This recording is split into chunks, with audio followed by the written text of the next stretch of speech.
Why do most older people seem to fade after 80? Even those who were sharp and doing well just a few years before often begin to decline. The truth is, most people assume that what happens after 80 is purely about genetics or luck, but that's far from the whole story. In this video, we're going to look at 5 unexpected reasons, often overlooked and rarely talked about, that explain why many older adults struggle to live long or stay healthy past 80. These aren't the usual suspects like diet, smoking, or exercise. These are deeper, more subtle factors that often slip through the cracks, even in people who've done most things right. And the good news, once you know what they are, you could do something about them. So if you've ever wondered what really gets in the way of longevity after 80 and how to guard against it, while you still have time, stay with me until the end of this video. Because these 5 unexpected reasons might just help you change the way you age before it's too late. Now, let's get started. Number 1, loss of micro-social engagement. One of the first and most overlooked reasons many older people don't live long after 80 is the quiet disappearance of what experts call micro-social engagement. These are not your deep friendships or family gatherings. Those still matter, of course, but rather the small, seemingly insignificant interactions that used to fill your everyday life without you even noticing. Think about how often you used to say hello to the mailman, share a quick joke with the cashier at the grocery store, or nod to the neighbor walking their dog across the street. Those tiny moments of contact weren't just pleasant. They were regulating your nervous system, reinforcing your sense of belonging, and keeping your brain's social wiring sharp and engaged. But after 80, many older adults stop going to the store themselves. They order things online or ask family to help. They stop chatting with strangers because their hearing isn't what it used to be. Or they stop walking outside simply because the weather's a little too cold or their knees don't feel steady. And when those small social touch points start fading away, so does something else, vitality. What's interesting is that most people don't even realize it's happening. They think they're just simplifying life. But what they're actually doing is removing the low-level social interactions that stimulate brain function, elevate mood, and signal to the body that they are still part of the living, breathing, everyday world. It doesn't have to be complicated. I've known men in their 80s who stayed sharp simply because they walked to the same coffee shop each morning, said hello to the same staff, and nodded to the same 3 people on the corner. That 5-minute stretch of human connection wasn't just routine. It was lifeblood. It gave their days shape. It kept them accountable. It made them feel seen. And there's a biological cost when this disappears. The brain responds to loneliness, both the deep kind and the subtle kind, as a stressor. It changes hormone levels, raises inflammation, and weakens immunity. But most importantly, it begins to shrink the networks in the brain that are responsible for memory, attention, and emotional regulation. In plain terms, it makes you feel older, faster. So if you found yourself not talking as much to people during the day, or if you've simply stopped going out for small errands, stopped initiating casual conversations, or started feeling invisible in your community, it's time to reverse that. Because those moments of connection, even the ones that seem forgettable, are quietly telling your brain and your body you still matter. You're still part of something. And that message is one of the most powerful medicines for staying alive, not just in years, but in spirit. Number 2, overcautious inactivity. Another silent reason many people don't make it far past 80 is something that, on the surface, seems like wisdom being careful. But there's a fine line between being careful and becoming overly cautious. And once that line is crossed, the consequences are rarely immediate, but always cumulative. It often begins with good intentions. Maybe you slipped on the stairs once, or nearly lost your balance on the sidewalk. So you decide to cut back on walking outside. You stop bending to reach low shelves or climbing into the back seat of the car. You sit down more, and you stay sitting longer. People around you applaud your caution. Don't push it, they say. Take it easy. And before you realize it, you've created a life that's safe, but still. But here's what no one talks about when movement stops. So does strength. And not just in your legs or arms, but in your coordination, your balance, your inner stability. Your body isn't like a machine that rests to stay efficient. It's more like a garden that needs tending. And when activity slows to a trickle, things don't just stay the same. They weaken. One of the first places it shows is the core. Most people don't realize how important those deep trunk muscles are for everything. Standing, walking, lifting, even getting out of a chair. If those muscles go unused, even for a few weeks, they shrink. And when they shrink, your balance suffers. You start to wobble, and the cycle deepens. I knew a man named Walter, 82, who stopped going on his evening walks after he slipped once on a rainy day. No broken bones, just a scare. But that scare was enough. He went from walking a mile every evening to sitting and watching television most nights. Within 6 months, he lost 10 pounds of muscle. His legs felt like jelly. His doctor warned him, but the damage had already started. Walter didn't stop because he was weak. He became weak because he stopped. Now, I'm not suggesting you ignore real risk. There are smart ways to protect yourself, using handrails, wearing stable shoes, clearing walkways, even using a cane if it helps. But there's a difference between managing risk and surrendering to it. When fear dictates your movements, the body starts to forget how to move at all. So if you've noticed you're doing less, not because you physically can't, but because you're afraid of what might happen, pay attention to that. Ask yourself, am I protecting myself, or am I slowly disappearing? Because staying alive after 80 isn't just about not falling. It's about continuing to move, even if you have to do it more carefully, more slowly, more deliberately. Movement is how the body remembers that it's still needed. It's how your systems stay online, how your brain stays alert, and how your heart keeps pumping with purpose. And if you're still watching this video and finding these insights valuable, please comment number 2 below to let me know you're here. And if you haven't subscribed yet, I recommend you subscribe and turn on the bell so you don't miss any videos. Your support helps us continue creating good content to inform and inspire you. Now let's move forward. Number 3, disrupted sleep cycles from irregular light exposure. There's a silent clock inside your body that doesn't tick, but it governs almost everything.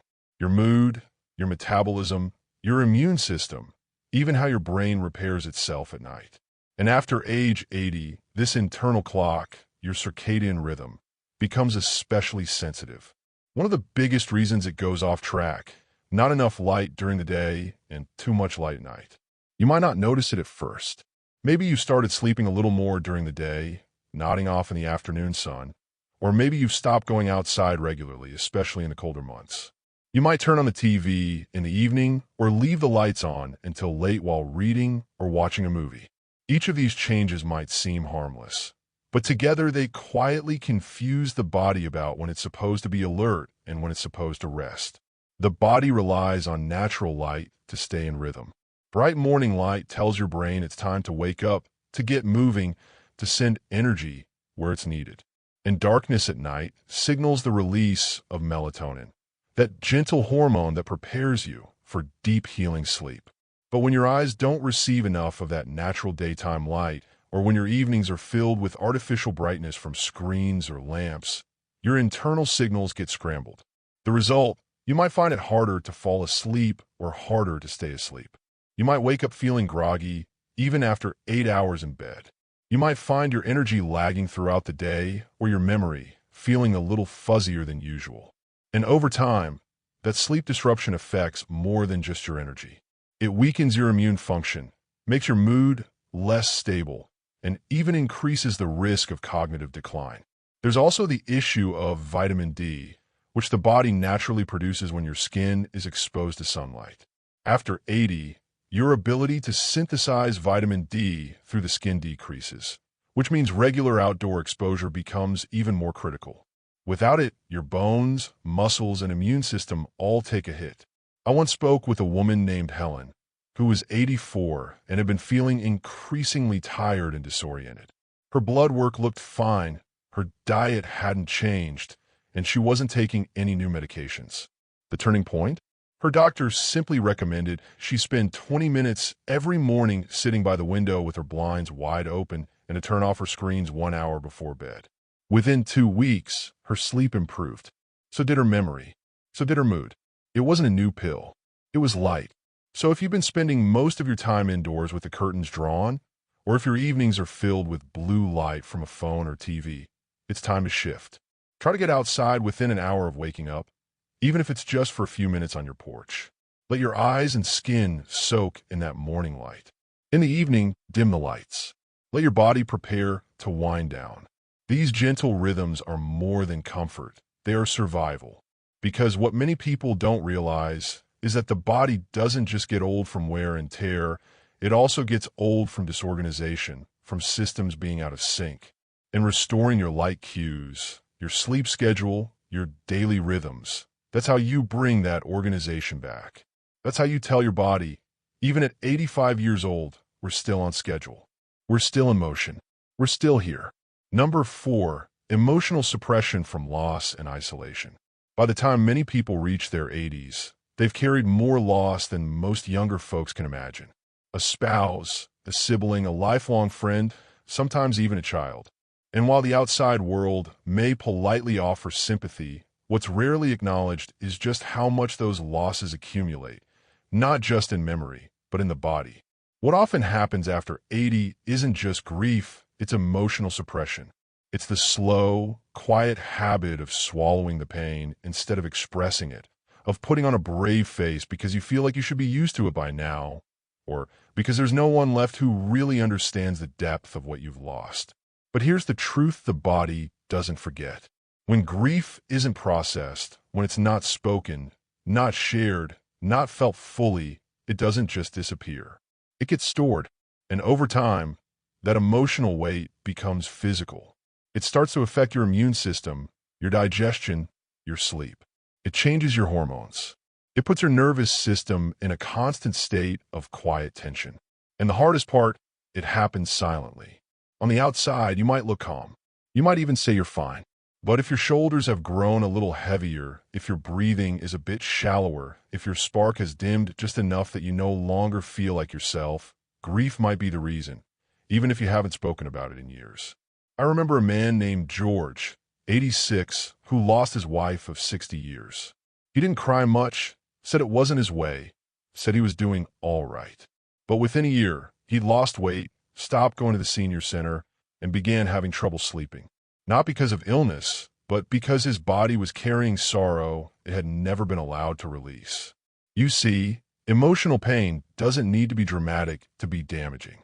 And by the time it shows up in your health, the connection isn't always obvious. What keeps people alive well past 80 often isn't just physical strength. It's emotional ventilation. It's having safe, open outlets for sadness, for fear, for longing. It's being able to say, I miss her, or I'm still angry, or I feel alone, and not being judged for it.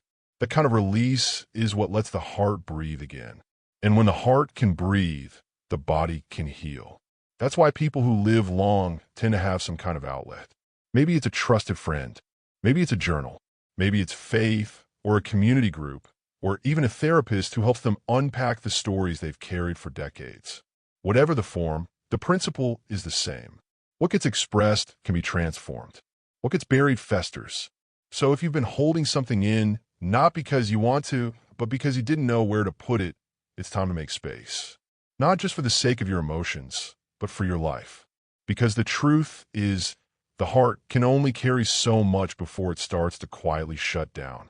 And if you want to make it well past 80, not just breathing, but alive, you have to let it feel too. If you're still watching this video and finding these insights valuable, please comment number 4 below to let me know you're here. And if you haven't subscribed yet, I recommend you subscribe and turn on the bell so you don't miss any videos. Your support helps us continue creating good content to inform and inspire you. Now let's move forward. Number 5, gradual loss of daily purpose. One of the most invisible reasons many people don't thrive past 80 is the slow erosion of something we often take for granted until it's gone. Daily purpose. Not a life purpose in some grand philosophical way, but the simple kind. The kind that makes you get out of bed in the morning with something to do, somewhere to go, someone to see. Purpose doesn't have to be dramatic. It could be watering the plants before the sun gets too hot. It could be feeding the neighborhood cat that waits outside your door. It could be writing a letter to your granddaughter or fixing the hinge on the back gate. But when these little routines start slipping away, when mornings come with no reason to move and evenings arrive without anything worth reflecting on, something inside begins to quietly shut down. The body listens to the mind, and when the mind no longer sees a reason to push forward, the body follows. Appetite drops, movement slows, and without purpose, the systems that use to regulate your health start to go quiet. Not because they're broken, but because they're waiting for a reason to switch back on. It's easy to miss because it happens gradually. Maybe your weekly bridge game got canceled. Maybe the church group stopped meeting. Maybe your family visits less often, or your old volunteer role ended when your knees started aching. You tell yourself it's normal. That's part of aging. But deep down you can feel it. The days blending together, each one quieter than the last. I once met a woman named Ruth, 88, who seemed more alive than most people half her age. She wasn't wealthy, she wasn't in perfect health, and she wasn't surrounded by a big family. But she had one thing that never left her routine. Every Monday, she wrote postcards to shut-ins in her church. Every Thursday, she made soup and froze it for a local shelter. Every day, she sat at her window around 4 p.m. to watch the neighborhood kids walk home from school. She knew their names. She waved to them, and they waved back. It wasn't glamorous, but it gave her day's texture. It gave her heart rhythm. It gave her life continuity. And that's the secret no one tells you. The body stays alive as long as it believes it's needed. Purpose, even the smallest kind, is like fuel. It tells your cells to keep repairing, your organs to keep functioning, your brain to keep learning. When you lose that sense of relevance, when you feel like your presence no longer matters to anyone or anything, the flame starts to dim. That's why people who live beyond 80 with grace and vitality usually have something anchoring their day.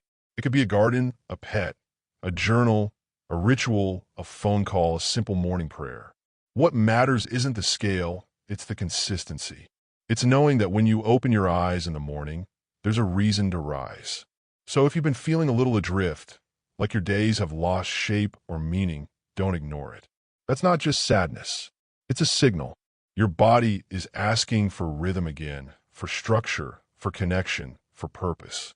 Because at the end of the day, longevity isn't just about the heart beating. It's about the heart wanting to beat and that quiet desire to keep going, to stay connected, to still matter. That's what carries people past 80 and into lives that still feel full. Final thoughts. As we come to the end of this video, I want to leave you with a simple but powerful truth. Most people don't fade after 80 because of a single moment. It's not a diagnosis or a fall or a birthday that suddenly turns everything. It's the slow, quiet fading of habits, rhythms, and reasons to stay engaged. And often those changes are so subtle, so gradual, that you don't realize what's happening until something inside feels dimmer than it used to. But the good news is this: just as these shifts happen slowly, they can also be reversed slowly.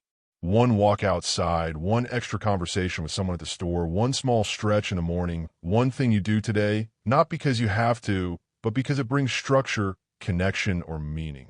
That's how you begin turning things around. So think back to the 5 unexpected reasons we covered. Which one surprised you the most? Which one felt uncomfortably familiar? And more importantly, which one are you willing to act on, even in a small way, starting today? Because the truth is, you have more power than you think, not to stop aging, but to change the way you age. And if you're willing to stay awake to the quiet shifts, if you're willing to guard your rhythms, protect your purpose, and let yourself feel what needs to be felt, there's a good chance you won't just reach 80. You'll live beyond it, fully and deeply on your terms. Thank you for joining us today. We'd love to hear from you. Leave a comment below and share one thing you learned today and how you plan to use in your life. Your thoughts are important to us, so don't hesitate to share them. Reading your comments gives us great motivation and encouragement. If you enjoyed this video and found it helpful, please like, subscribe, and share. Your support helps us continue creating good content to inform and inspire you. Thanks for watching, and we look forward to seeing you in the next video.